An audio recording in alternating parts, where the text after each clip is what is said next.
Today we're reading Wings of Fire, Book 1, The Dragonet Prophecy, Chapter 7.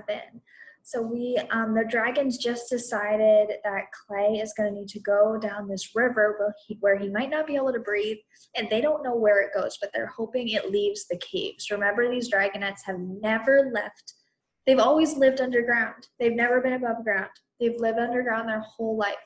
So they want to escape. They want to see the real world. So Clay is going to try to escape through this river. It's going to be really dangerous. We're going to see what happens. And he's going to come back. He's going to find them because they're going to start a fire where they have a sky hole. So the smoke will go up through the hole. And so hopefully Clay will then be able to find the boulder that he can push and set the dragonets free. So let's see how this plan goes. Chapter 7. I hate this, Tsunami called softly. I hate this a lot. She beat her wings against the chains that trapped her. I don't love it either, said Glory's voice. Shh, Starflight scolded from the riverbank. Clay stood in the shallows, shivering as the icy water washed over his talons. He wished he could take fire with him underwater. He wished he knew what he was getting into. He really, really wished he didn't have to go alone. But he had to do this. He glanced at the corner of the cave where Glory had disappeared. Are we sure this is the only way? Sunny asked, splashing the river with her tail. I bet I could think of some more ideas with a little more time. We don't have any more time, Clay said. Follow the current, Starflight said to Clay. Don't leave the river. If it goes out into the world anywhere, the current should take you there. If, Clay thought. Stop and rest any time you find a place to breathe, Starflight went on. If you can't find a place where the river surfaces, don't panic or you'll run out of air faster. Clay felt like he was panicking already. When he thought about swimming into inky blackness with no idea if he'd ever breathe again, his whole body tightened with fear. He felt the brush of wingtips next to his and turned. The river eddied around him, the blurry outline of Glory beside him. Go hide, he whispered. Thank you, Clay, she said quietly. I'll never admit I said this, but I want you to know I would never have made it through the last 6 years without the four of you. Same here, Clay said. Growing up under the mountain without Glory, Sunny, Tsunami, and Starflight would have been too miserable to bear. Me too, Starflight said. Sunny nodded. She twined her tail in Glory's and touched one of Clay's talons. Good luck, said Glory. She stepped out of the river and melted back into the shadows. Be really, really careful, Clay, Tsunami said. Her chains were taut around her legs and neck as she leaned toward them. Come back if you have to. Don't keep going if it's too dangerous. Don't you dare die, Sunny added, flinging her forearms around his neck and beating his wings with hers. You all stay safe too, Clay said. He took a deep breath, then another. I'll be rolling away that boulder before you know it. He couldn't delay any longer. He nodded to his friends and dove into the river. Swimming helped warm him a little, but his scales still felt crusted with ice by the time he'd made it down the tunnel to the battle cave. He swam to the far wall, where the rocks sloped down into the water. He floated for a moment, feeling the current tugging him. Then he inhaled and dove down. By the flickering light of the torches above, he could see the patch of wall that was darker than the rest. Tsunami was right. This hole was smaller than the gap to the Guardian's cave. Well, it was flatter, but wider, too, more like a snarling dragon mouth, complete with sharp outcroppings like teeth. He couldn't see anything but darkness on the other side. Clay reached one forearm into the hole and felt nothing but emptiness. Dark water rushed past him. He arrowed to the surface and took the longest, deepest breath of his life, hoping it wouldn't be his last.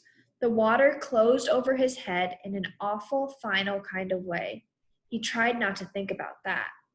With a few swift kicks, he swam back to the hole and grabbed the rocks on either side to brace himself. He folded his wings tightly to his body and snaked his head through the hole. His shoulders followed, then his wings, scraping painfully against the stone teeth. His front talons found a lip of rock ahead of him, and he seized it, pulling himself forward. He felt his shoulders slip into open space, just as his haunches got stuck. His back claw scrabbled for a grip. He tried to flatten himself to the rock, squishing himself sideways. He wriggled as hard as he could, remembering Starflight's instructions. Don't panic. Don't panic. Don't. He popped loose so suddenly that he spun forward, head over tail, and had to flail around with his wings to straighten himself out. As he did, he felt stone brushing his wings tips on either side. Cautiously, he reached out into the darkness. Rock pressed close around him. The river was narrow here, and the current was strong. It carried him forward, even when he wasn't trying to swim. Everything was pitch dark. He tried paddling up to find the surface of the river, but his head barked painfully against the rock ceiling. There was no air here, only a tight channel filled by the river. He wasn't even sure there was a space to turn around if he wanted to go back. But I don't want to go back. I can't go back. Clay forced himself to swim, kicking his back legs and waving his wings as much as he could in the cramped space. Water gurgled in his ears as if it were laughing at his efforts. His heartbeat seemed louder than he'd ever noticed before. He didn't know how long he swam through the dark, twisting channel, but after a while, his chest began to hurt. He had never actually tried holding his breath for an entire hour before. The Dragonets only knew he could because that's what it said about Mudwings in a couple scrolls. What if it took practice? What if only full-grown Mudwings could do it? What if his lungs were still too small? What if he drowned down here alone and his friends never knew what happened to him and Kestrel killed Glory and he really was the most useless Dragonet in Perea? I will not panic. Clay climbed toward the surface for the 100th time, setting his jaws stubbornly. Still, only solid rock above him, but it seemed like the rock was slanting upward. Was it? He reached his wings to brush against the stone and swam faster. The channel was definitely getting wider. He could feel the walls on either side of him. He couldn't feel the walls on either side of him anymore. Suddenly, the rock above him disappeared as well. The strength of the current dropped away. It felt as if he'd swum out into a wide open pool. Clay beat his wings, rising up, and through the dark water, his tail lashing to drive him forward. He was deeper than he'd realized, far below the surface. But were those stars above him? He nearly sucked in a mouthful of water in excitement. Could he have made it outside already? Something was shining overhead. He could see small spots of light, like the night sky through the hole. His head burst out of the water. Clay yelped with glee as he breathed in and out, grateful for air like he never had been before. But his voice echoed back to him, bouncing off cave walls. This air didn't smell like the sky, and he couldn't hear anything beyond the stillness of rock and the fading echoes of his own cry. He floated on the surface of the pool. The current was still moving sluggishly somewhere below his talons. All was darkness around him except for those points of light overhead. Glowworms. He was still under the mountain, in a cave full of thousands of glowworms. The eerie little insects pulsed with a greenish light. Glowing tendrils hung from several of them, like a shimmering star curtain, far above him and around him in the pool's reflection. By their dim light, he could faintly see the distant arc of cave walls. He wasn't outside, but at least he was breathing.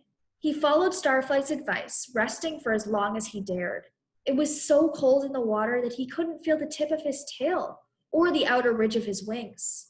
He tried breathing a spurt of fire up into the air, but his chest was too frozen to produce more than a flicker of flame. It was almost more than he could bear to make himself duck under the water again. But finally, he took another deep breath and dove. For a terrible moment, he was afraid he'd lost the current. He had no idea where he'd come in. He had no idea if the river even left his cave, this cave. What if this wide, silent pool was the end? Could he make it back to his friends, fighting that strong current the whole way? Then he realized that when he floated, there was something carrying him along. It was weaker, but the current was still there. He spread his wings wide and stretched his tail down, letting himself drift like a leaf until he was sure which direction it went. On the far side of the cave, in the dim light of the glowworms, he found a passageway where the river left the pool. The ceiling was still far above him. He could swim and breathe for a while longer.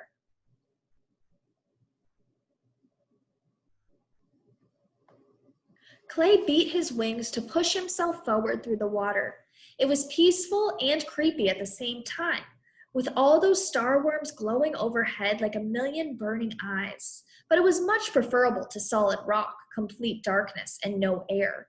After a while, the current started to pick up again.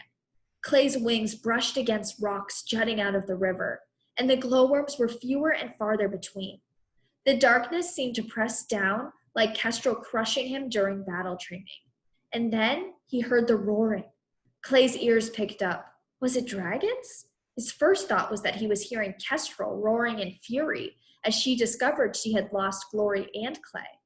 But he was too far away to hear anything like that. Then he started to worry. What would Kestrel do when she found Clay and Glory missing?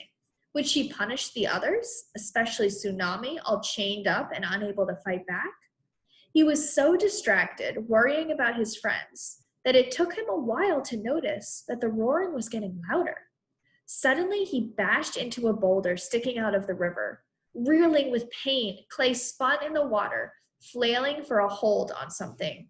He crashed into another rock, bounced off, and slammed into yet another. The river was going so fast now that he couldn't stop himself. He was being dragged toward the roaring at top speed. With a jarring shock, he hit a spur of stone and dug in with all his talons. The rushing water whipped past him, seizing his tail and his wings with icy, desperate fingers.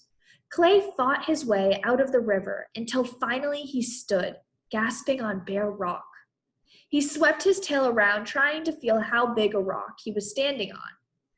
It was big.